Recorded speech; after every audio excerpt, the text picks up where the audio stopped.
in association with Himalaya Quista Pro.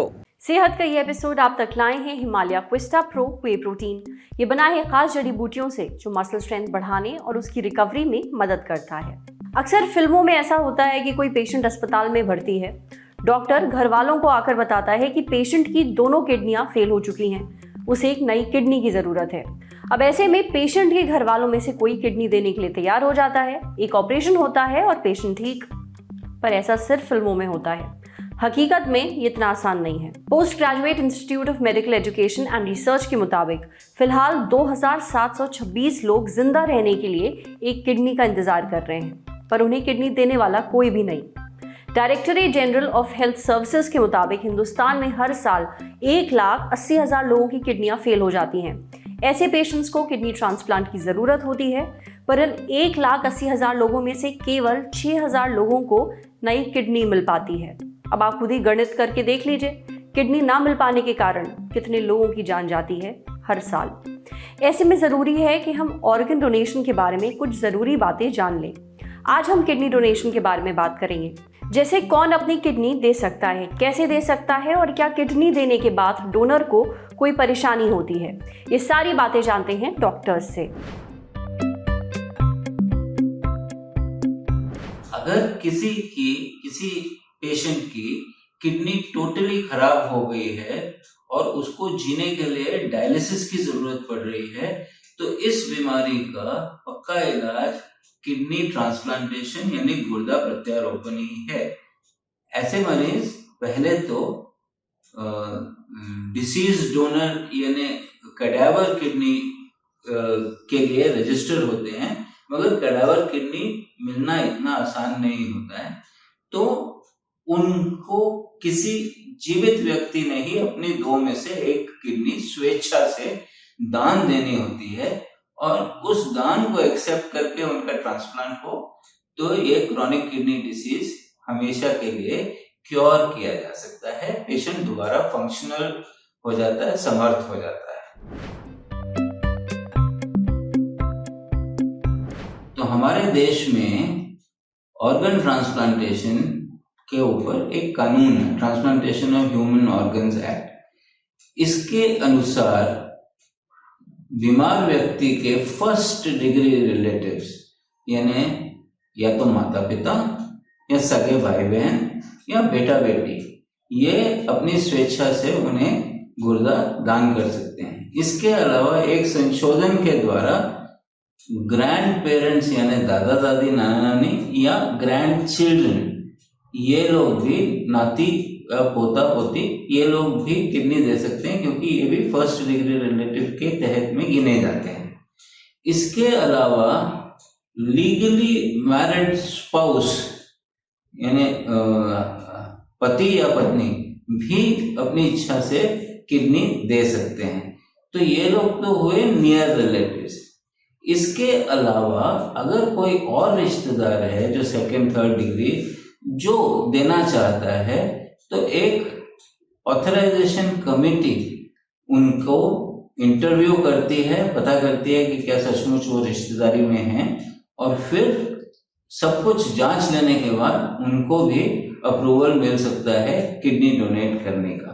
इसी तरह घनिष्ठ मित्र, बचपन के दोस्त वगैरह भी किडनी दे सकते हैं अगर ऑथराइजेशन कमेटी उनको सैंक्शन दे दे यानी अनुमति दे दे कि वो किडनी दे सकते हैं।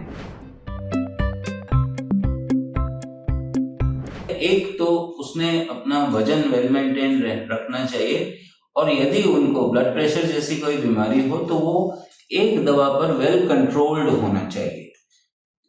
इसके अलावा उन्होंने, अगर वो स्मोकर हैं या वो अल्कोहल इस्तेमाल करते हैं या कोई और नशा करते हैं, तो ये भी नहीं करना चाहिए। तो उसके अलावा उनकी बहुत डिटेल में जांच होती है, तभी उनको गुर्दा डोनेट करने की अनुमति मिलती है।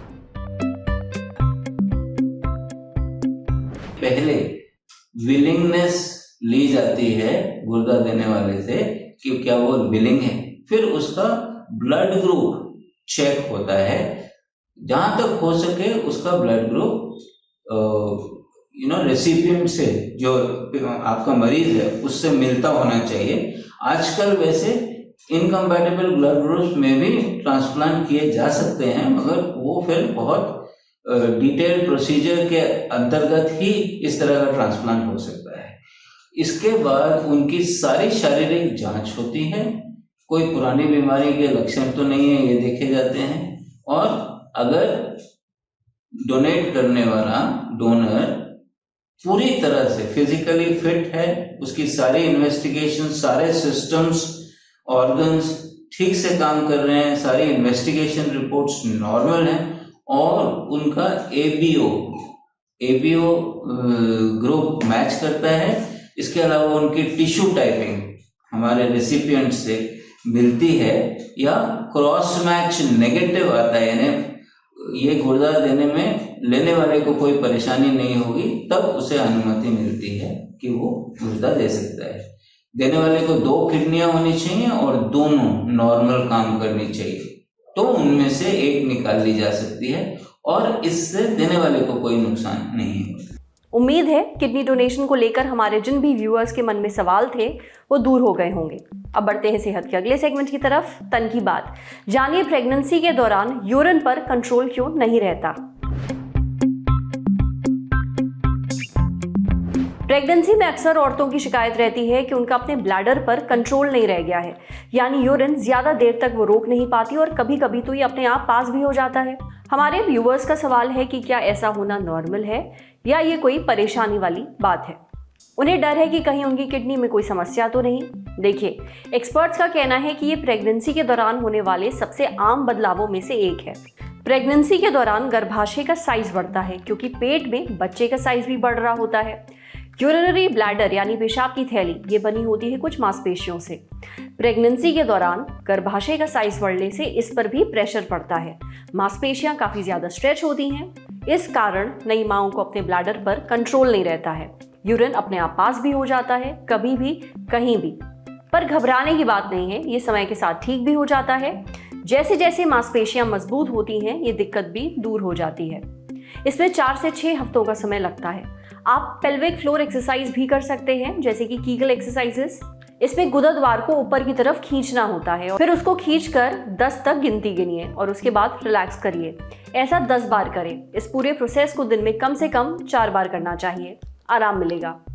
समझे। अब बारी है सेहत के आखिरी सेगमेंट की, खुराक यानी झकास सी हेल्थ टिप। जानिए पैरों में दर्द है तो टमाटर का जूस क्यों पीना चाहिए। कभी कभी एक्सरसाइज करने के बाद पैरों में दर्द शुरू हो जाता है। ज्यादा चलने या फिर ज्यादा देर खड़े रहने से भी दर्द होने लगता है। इससे निपटने का एक तरीका है टमाटर का जूस। वैसे पैरों में दर्द या फिर क्रैम्प्स शरीर में पोटेशियम की कमी के कारण भी होते हैं। टमाटर के जूस में पोटेशियम भारी मात्रा में होता है और साथ ही एंटीऑक्सीडेंट और विटामिन भी होते हैं। आपको बस 1 ग्लास टमाटर का जूस पीना है, फायदा होगा। आज सेहत पर इतना ही। अगर आप एक डॉक्टर हैं, हमसे कुछ शेयर करना चाहते हैं, तो जो ईमेल आईडी इस वक्त आपको अपनी स्क्रीन पर दिख रही है उस पर हमें एक मेल भेज दीजिए। शुक्रिया।